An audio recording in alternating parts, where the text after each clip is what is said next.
শিলিগুড়ি শহরের প্রাণকেন্দ্রে হিলকার্ট রোডে রবিবার দুপুরে ঘটে গেল এক চাঞ্চল্যকর ডাকাতির ঘটনা।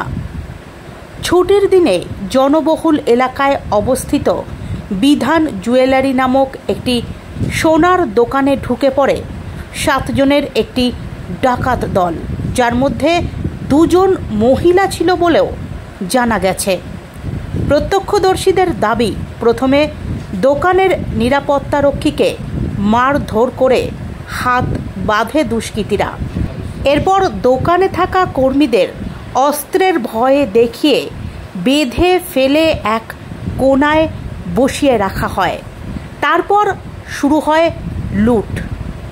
দোকান থেকে প্রায় কোটি টাকার সোনা, হিরে ও অন্যান্য মূল্যবান সামগ্রী নিয়ে বাইরে থেকে গেট তালা লাগিয়ে চম্পট দেয় দলটি। পুলিশ ঘটনাস্থলে এসে একজন সন্দেহভাজনকে ইতিমধ্যেই আটক করে। তদন্তে উঠে এসেছে এই দুষ্কৃতীরা বাইরের রাজ্যের সদস্য বলেই সন্দেহ করা হচ্ছে। ইতিমধ্যেই ময়নাগুড়ি ও শিলিগুড়ির 2টি এটিএম লুটের ঘটনার সঙ্গে মিল খুঁজে দেখছে পুলিশ। ময়নাগুড়ির ঘটনায় বেশ কয়েকজন ধরা পড়লেও শিলিগুড়ির এটিএম লুটের মূল অভিযুক্তরা এখনও অধরা। ডাকাতির খবর পেয়ে দ্রুত ঘটনাস্থলে পৌঁছন শিলিগুড়ির মেয়র গৌতম দেব ও স্থানীয় বিধায়ক শঙ্কর ঘোষ। শঙ্করবাবু বলেন, শহরের নিরাপত্তা ব্যবস্থা প্রশ্নের মুখে। পরপর এই ধরনের ঘটনা প্রশাসনিক ব্যর্থতার ইঙ্গিত দেয়।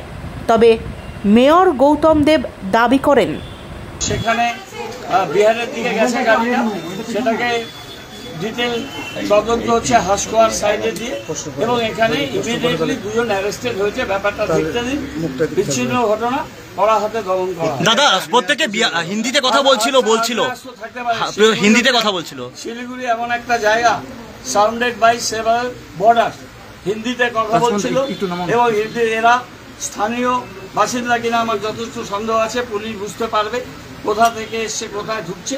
এই সীমান্তবর্তী জায়গাগুলো রাজ্যে কড়া নজরদারিতে থাকে, কিন্তু একা রাজ্যের পক্ষে সম্ভব নয়। ইন্টারস্টেট নজরদারি আরো বেশি বাড়াতে হবে। দাদা, এটা প্ল্যান করছে, প্ল্যান করে ডাকাতি এক্সিকিউট করে দিচ্ছে। গোয়েন্দা দপ্তরের কোনো তোমরা কিভাবে বুঝতে ভাই প্ল্যান করে এক্সিকিউট করছে? 7.5 2 জন ধরা পড়েছে।